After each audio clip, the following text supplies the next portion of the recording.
Hey, what's going on, ladies and gentlemen? My name is Rage, and we are back today with some gameplay here of going through the Gladiator Epic campaign for Age of X. Haven't done the gameplay here, so I want to showcase for you guys my teams and go through every single node, including the final. So my team is actually a combination here of the Vigilante in addition to Oath and Blade. Now, the reason why I've sped this up, guys, is because these first few nodes, you can honestly just auto them. I do think that there's going to be a lot of different team combinations that you can bring in, but just a couple things to be mindful of, though. These nodes were really built for Vigilante. So hopefully you guys have at least 3 out of the 5 members, because as you can see right here, we're basically just autoing everything that comes along the way in node 1.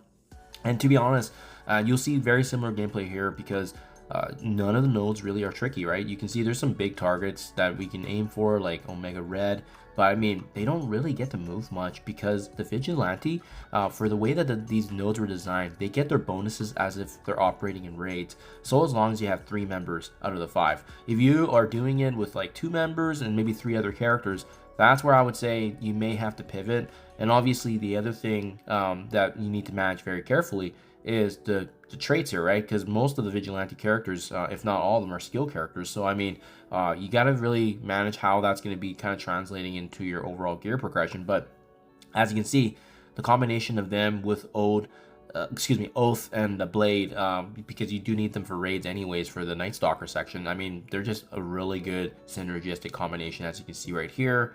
Even against some meta tunes like Thanos Endgame, I mean, most of these characters are really just tickling us. We're not really doing too much in terms of planning how to work around it. And once you get, the big ultimates from Oath, the huge Silver Sable ultimate that starts things off in the matches, I mean, you're not really left with much in these in these playthroughs.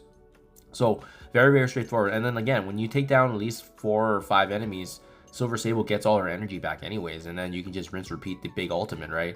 And that's a big thing. I would say when I was going through this and obviously autoing it, as you can see, we're not really needing to plan much in terms of attack order or strategy. I think these nodes would be very difficult if you didn't have Silver Sable. She is definitely the key, as you can see here. Blade and Oath, they have really, really good synergy. Their AoE attacks absolutely, smash. But it's going to be Silver Sable kind of setting that tone, because when she is able to start turn 1, and you can see just clears everything, these characters are just not difficult to deal with whatsoever. And we're taking up against some, some pretty historically dated tunes like Eternals, some of those Asgardians, as you saw. I mean, yeah, not much going on. Node 3 here, same thing, right? Silver Sable likely starting off, even against this enemy null. Huge ultimate there to just strip everything. And then this is the one where you should probably just focus on null right away, so that way you're not going to get issues, because it is the symbiote match.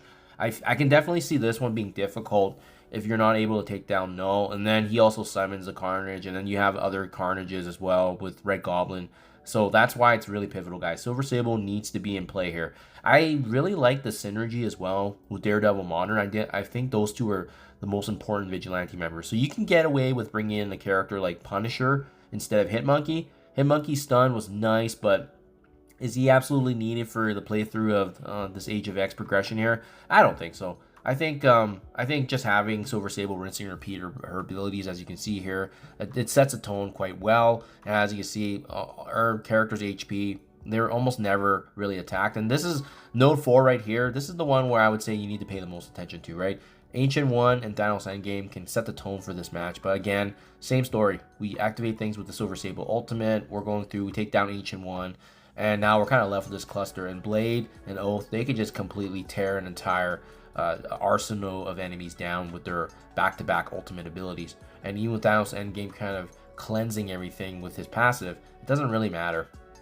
Quicksilver can be an issue later on if he's able to activate some of his abilities, but like I said, they're just not statistically gifted like some of these newer characters in obviously the post-Ares updates here. So really, really pivotal, guys. But like you see, like I said before many times with Age of X, I mean, it's more of a gear check. Just making sure that your characters are gear tier 20 and able to participate, but as well, having the right characters. You can't just throw in any 5 characters that are city-based here for this section and expect it to work. That's why, having Vigilante is going to give you the upper hand, but like I said, downside is out of the 5 characters, you need 3 at skill, and that can play a factor later on when you're planning ahead, for obviously the next sections, being a global villain, and then you have to take a look at the other global heroes, cosmic, and so forth. But very, very smooth, as you can see here. No issues whatsoever. Maybe sometimes their HP drops a little bit, but in that case, switch one of your characters to ISO 8 healer, and yeah, they can also kind of supplement that with a little bit of sustainability. And that's where I saw here. This last section here, they've situated a boss to kind of, keep things fresh a little bit, right? So the boss in the final of this section anyways is Gladiator. And be very, very careful here, because he can actually do a decent amount of damage, surprisingly. But again, we start things off with Silver Sable's ultimate, and we really just have to make sure that we're doing some big hits on Gladiator, especially Blade. Just look at how much HP he can take out of Gladiator with a couple of his strikes, right? And then he has the assisted strikes as well. And then we have all the assisted mechanics here with the team, and then obviously cleansing and gaining energy back for Blade as well with Oath. That synergy is huge.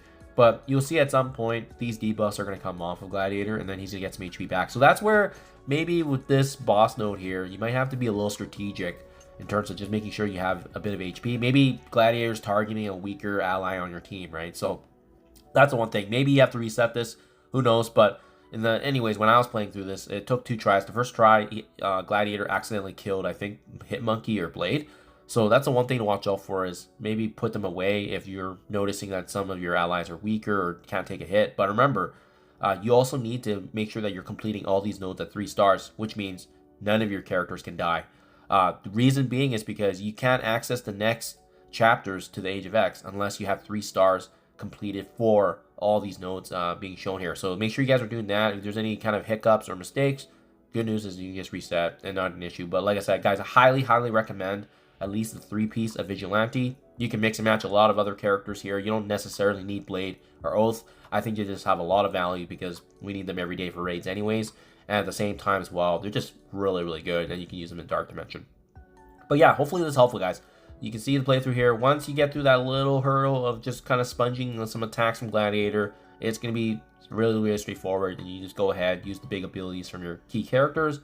And overall, thankfully, Gladiator is a more defensive character. That's why they situated a weaker boss here in the first Gear Tier 20 section that allows you for progression here. So, hope this is helpful, guys. Let me know what you think in comments below. And again, I'll have the next sections out as I complete this. But in the meantime, highly recommend Vigilante. And again, you don't have to necessarily use Night Stalkers, but they do help for the synergy here. Thank you. Let me know what you guys think, and I'll catch you guys in the next one.